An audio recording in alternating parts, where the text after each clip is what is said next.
Hallo miteinander, I'm Gish86 and this is Touhou Koukishin. Last time, we followed a river in hopes of finding the answers we were looking for, but we only ended up pummeling a rather insignificant fairy. Back then, I also told you that the human village would be swarming with people, loads of them. I'm sorry to admit to this now, but that was a big lie. The rumors about the monster had such an impact over here that people have bunkered up in their houses, hoping that their troubles would just miraculously vanish. Back when I first got to this part of the game myself, I was also expecting an area filled with NPCs, perhaps even something along the lines of a store. Unfortunately not. We do have a lot of money in our purse, over 10,000 coins already, but there is nowhere we can spend it yet. I know that the human village would have been the best guess for this, but there is another special place in Gensokyo where we can go on a shopping tour. I promise, no lies this time.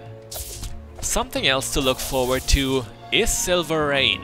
That move is amazing and easily ranks among my favorites. In terms of only power, it would be the strongest ranged attack in the game. For the human village though, it is not the ideal choice in my opinion. Reason for this has to be that it is another pseudo 2D area, the ones that, as you may know, I am very fond of. And because the passages here are so narrow, the alternative of Serial Killer Maid just shines much brighter. You can see how far it expands. Our enemies have no chance to escape it. It really feels like it was made for this kind of level, like a massive wave of pain crashing down on all those who oppose us. Oh, here I go again, only talking about combat. You know, we shouldn't always think about such crude and violent things. What really makes this level for me is the peaceful and beautiful atmosphere. We've got tall mountains looming in the background and rich rice fields spread across the countryside. If you can, keep an eye out for those and enjoy the view for a moment. Now you could say that this atmosphere is conflicting, that this level should feel more hectic and dangerous given that the village is being invaded by demons. But I don't agree, and neither does the music. Oh, the music. It is such a serene and pleasant track that carries just the right amount of sadness in it to fit the current bad situation of the village. If you combine all those things I've mentioned, you probably won't be surprised to hear that this is my favorite stage in the whole game. I love it. Well, I can't say that so easily. I have to admit that it ties with another stage, one that appears much later in the game, very late in fact. And that one is also extremely great. You better brace yourselves when we get there, because I will fawn over it just as happily as I have done here. So, this being a 2D segment might make you think it is easy to navigate. Just do it like Mario did in 85 and always head to the right? No, not quite. Sometimes the road on ground level is blocked by an obstacle, like right here. Then you will have no choice but to look for a way up and around. Also, it's not just a matter of traversing the stage. The multiple planes make it hard to keep track of everything, so if you're advancing too quickly without being reasonably thorough, you might miss out on some goodies. We certainly wouldn't want that. There is one treasure in particular that is absolutely vital for us.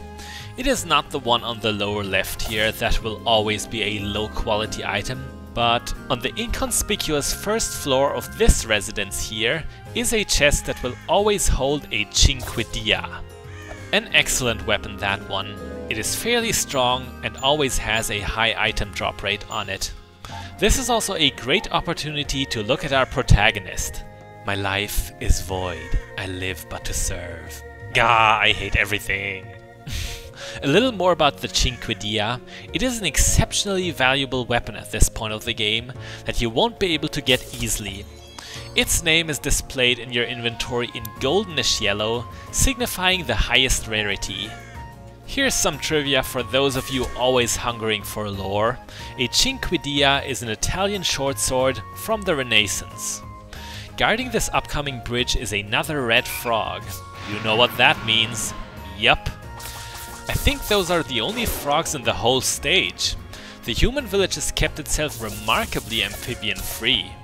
Much more plentiful are the crows, especially on the rooftops. Dangerous little fellas. They have made a return from Yo-Yo Kengeki Muso, just like a good bunch of other enemies we have already seen. Once again, the frogs are a good example. While the crows may be very fragile, don't underestimate them. Their quick lunges hurt more than you would think, and they also have a pretty long reach. So long that they may even get to you from off-screen, if you've already gotten their attention before. Now that sounds pretty unfair, I know. What are you supposed to do if you can't even see them coming? Answer: listen. Playing by ear if you want. The thing is, the crows will always make an audible caw before swooping in. That is your cue for getting ready to dodge, and honestly, it works pretty well. Unless of course you have loud dubstep roaring through the room, or your tiny siblings are screaming into your ears. Little tip, try sorting that out first. Now, we've been using this strange spinning move all throughout the episode. That would be Cleaning Maid, another skill that I cherish a lot. It's the one right here. In case you can't really pinpoint what is happening, Sakuya pulls out a large sweeping broom and, well, sweeps up all those dirty enemies. With a cost of 3 diamonds per use, it's pretty expensive but all worth it. Its use is pretty much the same as close-up magic, except that you are a lot more mobile with it. Yeah, you have a pretty good control over this attack. You decide how far you spin and in what direction. You're kind of blocking our view there, Mr. Tree. Oh well, didn't matter much. As always, Killing Doll murdered everything. This section is getting very close to its end. Yes, already. It's not very long in particular, and we didn't even rush too badly. It's just all in all a very short stage, the human village. This house here already marks the end of the street. Before we go on, we want to make the most out of the nice big combo we have gathered and take out a few more of the surviving enemies nearby. So many demons haunting the human village, it's really a terrible situation. The upcoming section is going to make its circumstances seem even more depressing, and believe it or not, it does so without featuring a single normal enemy. Yes, it is completely empty. Here we are, about to reach the village plaza. It seems Sakuya has been on her way for a pretty long time. Nighttime has struck.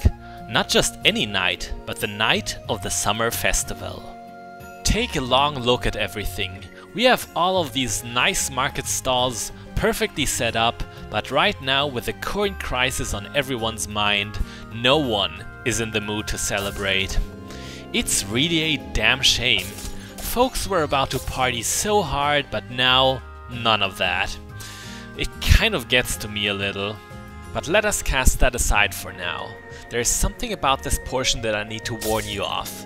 The first thing that might have caught your eye was the big theater stage in the center. Do not go there immediately. First, you want to check the surrounding area for any treasures you can find. As once you've climbed on that stage, you won't be able to anymore. Why? Well, wouldn't you say it could double as an arena? And what needs an arena? A boss fight, of course. Once again, we'll be swapping equipment and skills for that purpose. We will be using that ruby we had just found, and also our recently learned Silver Rain. Excellent for bosses, that one. So, who is the one waiting for us on that stage? It is Fujiwara no Moko. Yes, during the bamboo forest, I've teased you a little that she could have been the boss of that one, but just because she wasn't doesn't mean she can't appear at some other point in the game. Now here we have quite an interesting turn of events. Moko is being exceptionally brazen towards us. It might be the fact that she's a human just like Sakuya, but our ever so battle-ready maid is doing her best to avoid conflict. Yes, for the first time in this story, Sakuya is actually being diplomatic. Hallelujah! It is understandable that we are trying to calm Moko. After all, we have only faced minor characters so far and a stage 1 boss. To be challenged by an immortal extra stage boss that has lived through many a century would be a pretty ridiculous jump, wouldn't you say? Unfortunately, it is not looking very good for us. Moko is strongly convinced that our Lady Remilia is a scheming crook. Such crazy accusations. I think it's time we stop the reasoning. Moko is just too stubbornly bent on being the hero of this story. So, it can't be helped. Let's extinguish this phoenix's fiery temper. Oh boy, this fight. You will quickly notice that compared to the previous fights, this one is in a whole new league. You might have gotten here with very little effort, but now you need to observe and get your act together. I have in fact lost to Moko in the past, just saying. We will have to deal with several special attacks. The one she is showing us now is only the very weakest of them all. More dangerous ones will follow. Generally, Moko is a melee powerhouse, and she knows this. That is why she will chase us around the arena relentlessly. Most commonly, she will attack 3 times in a row. A straight punch, followed by a wide kick and a special attack. That can be a flock of grenades as we've just seen, but it can also be this mighty ground stomp. That one right there. Now here's a very special spell card of Moko's. It is the first of many in the game that will consistently pull you towards the boss, as if there's some kind of magnet. That can be bad. The best tip I have for you, always run away from the pull, never jump. If you're not grounded, so to say, the pull will become even stronger. Also, that move right there where Moko screams up and repels you, I hate it. She likes doing that if you're looking for an infight too aggressively. It's the game's way of telling you not to do just that. Sometimes you can see me try anyway because I'm just so greedy for the extra damage, but generally I rely less on landing those normal attack chains than in most fights. In the end, the cleanest way of fighting Moko is a defensive one, using mostly skills, preferably ranged ones. One that I can highly recommend is Silver Rain. I was briefly thinking of using something else instead, as we'll have so much more Silver Rain in the LP, but nah, that would just be limiting ourselves for the sake of it. It's just not smart. If you have it, use it. It is learned at level 16, so unless you are doing a low level playthrough, you should have reached that by now. And we're done. This was truly a rough and dirty battle, but we came out on top. Winning over Moko grants us a new edition of the Bun Bun Maru newspaper, the one that was referred to in the conversation before the fight started. That newspaper has tarnished our good name, perhaps even by the fullest intention of someone. I'm Gash86, this was Touhou Koukishin, and next time we enter the realm of the basement dwellers. Bis bald!